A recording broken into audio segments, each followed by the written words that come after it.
Capítulo 42. El hombre me sacó al atrio exterior en dirección al norte, y me hizo entrar a las habitaciones que estaban hacia el norte, frente al patio cerrado y frente al edificio detrás del templo. Todo esto medía 50 metros de largo por el lado norte, y 25 metros de ancho. Frente a los 10 metros del atrio interior y frente al enlosado del atrio exterior, había en los 3 pisos unas galerías, las cuales quedaban unas frente a las otras. Frente a las habitaciones había un pasillo interior de 5 metros de ancho y 50 de largo. Las puertas de las habitaciones daban al norte. Las habitaciones del piso superior eran más estrechas que las del piso inferior y las del piso intermedio, porque las galerías les quitaban más espacio a las de arriba.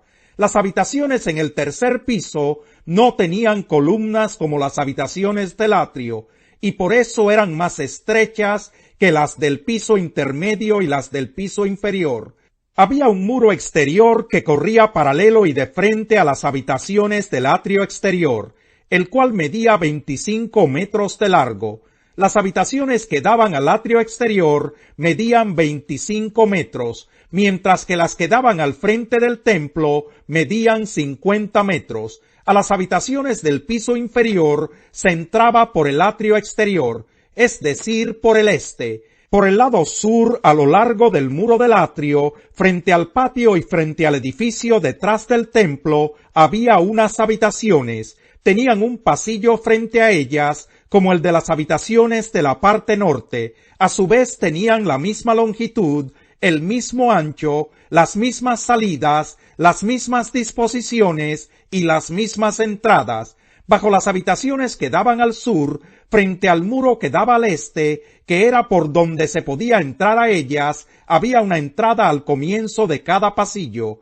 El hombre me dijo: las habitaciones del norte y del sur, que están frente al patio, son las habitaciones sagradas. Allí es donde los sacerdotes que se acercan al Señor comerán las ofrendas más sagradas. Allí colocarán la ofrenda de cereal, la ofrenda por el pecado y la ofrenda por la culpa, porque el lugar es santo. Cuando los sacerdotes entren allí, no saldrán al atrio exterior sin dejar antes las vestiduras con que ministran, porque esas vestiduras son santas. Antes de acercarse a los lugares destinados para el pueblo, deberán vestirse con otra ropa. Cuando el hombre terminó de medir el interior del templo, me hizo salir por la puerta que da al oriente, y midió todo el contorno. Tomó la vara para medir el lado oriental, y éste midió 250 metros. Después midió el lado norte, y también medía 250 metros. Luego el lado sur, 250 metros. Luego se volvió hacia el lado oeste y lo midió, 250 metros. El hombre tomó las medidas de los 4 lados. La zona estaba rodeada por un muro que medía 250 metros de largo por 250 metros de ancho. Este muro separaba lo sagrado de lo profano. Capítulo 43. Entonces el hombre me llevó a la puerta que da al oriente, y vi que la gloria del Dios de Israel venía del oriente, en medio de un ruido ensordecedor, semejante al de un río caudaloso, y la tierra se llenó de su gloria. Esta visión era semejante a la que tuve cuando el Señor vino a destruir la ciudad de Jerusalén, y a la que tuve junto al río Quebar. Me incliné rostro en tierra, y la gloria del Señor entró al templo por la puerta que daba al oriente. Entonces el Espíritu me levantó y me introdujo en el atrio interior, y vi que la gloria del Señor había llenado el templo. Mientras el hombre estaba de pie a mi lado, oí que alguien me hablaba desde el templo. Me decía: Hijo de hombre, este es el lugar de mi trono, el lugar donde pongo la planta de mis pies. Aquí habitaré entre los israelitas para siempre.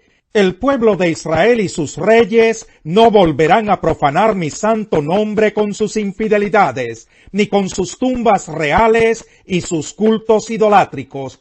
Los israelitas profanaron mi santo nombre con sus acciones detestables, pues colocaron su umbral y sus postes junto a los míos, con tan solo un muro de por medio.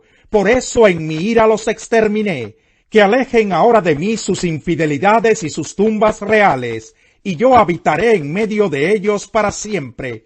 Hijo de hombre, cuéntale al pueblo de Israel acerca del templo, con sus planos y medidas, para que se avergüencen de sus iniquidades. Y si se avergüenzan de todo lo que han hecho, hazles conocer el diseño del templo y su estructura, con sus salidas y entradas, es decir, todo su diseño, al igual que sus preceptos y sus leyes.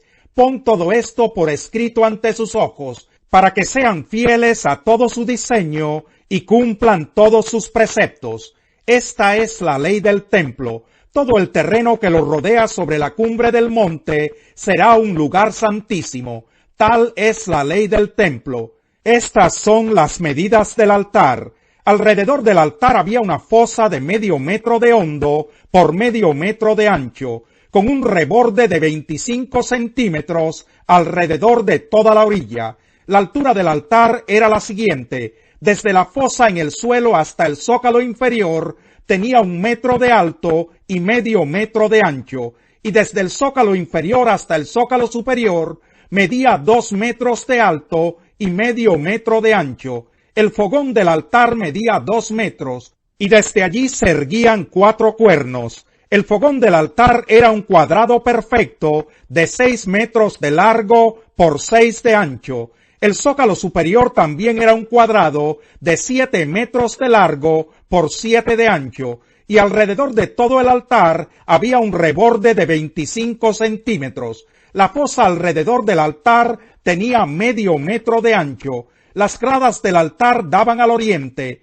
Luego el hombre me dijo: Hijo de hombre, así dice el Señor Omnipotente: el día que se construya el altar para ofrecer los holocaustos y para derramar la sangre, se deberán seguir estas normas. A los sacerdotes levitas descendientes de Sadoc, que se acercan para servirme, les darás un ternero para que lo ofrezcan como sacrificio por el pecado. Lo afirma el Señor Omnipotente. Luego tomarás un poco de la sangre y con ella rociarás los 4 cuernos, las 4 esquinas del zócalo superior y todo el reborde que lo rodea.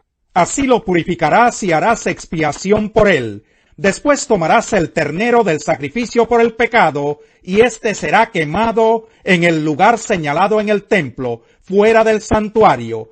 Al segundo día ofrecerás como sacrificio por el pecado un macho cabrío sin defecto, y el altar quedará purificado de la misma manera que se purificó con el ternero.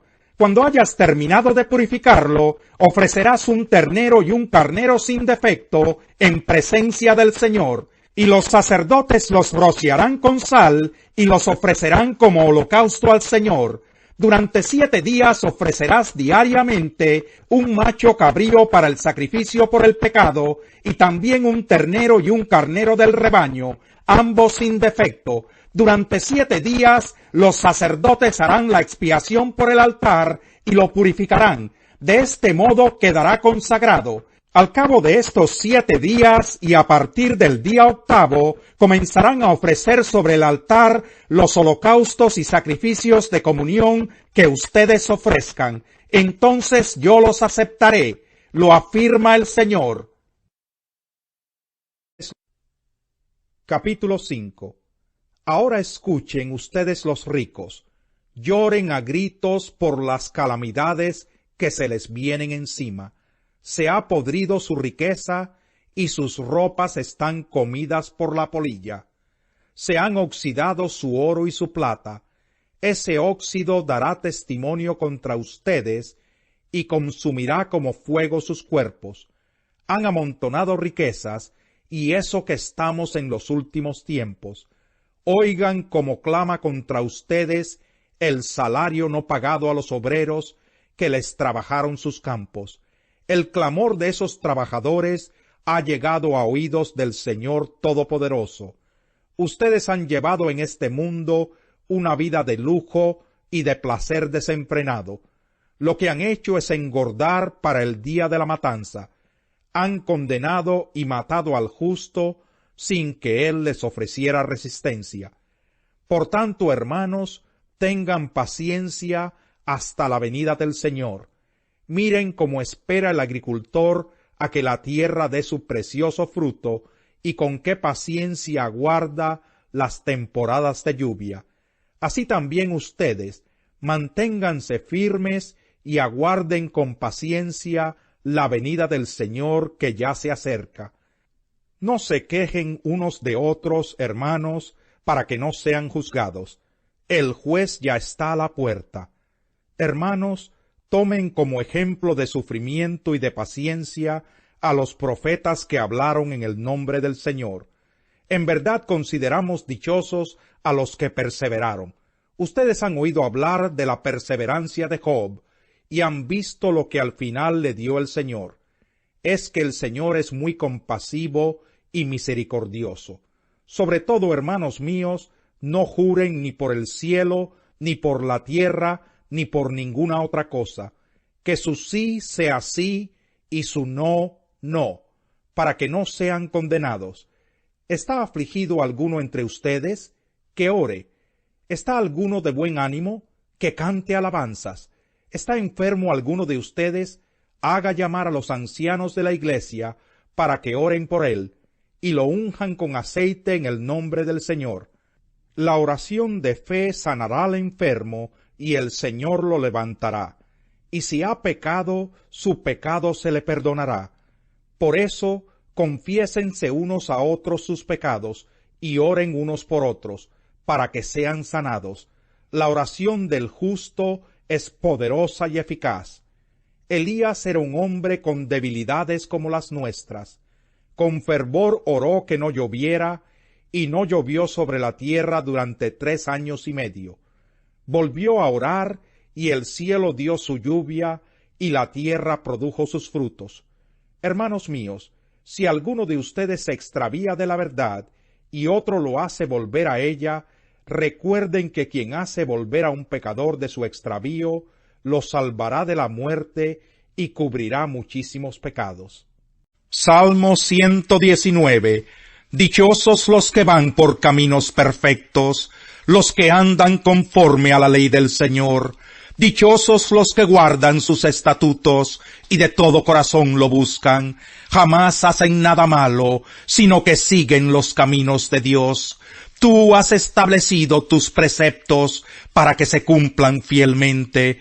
Cuánto deseo afirmar mis caminos para cumplir tus decretos. No tendré que pasar vergüenzas cuando considere todos tus mandamientos.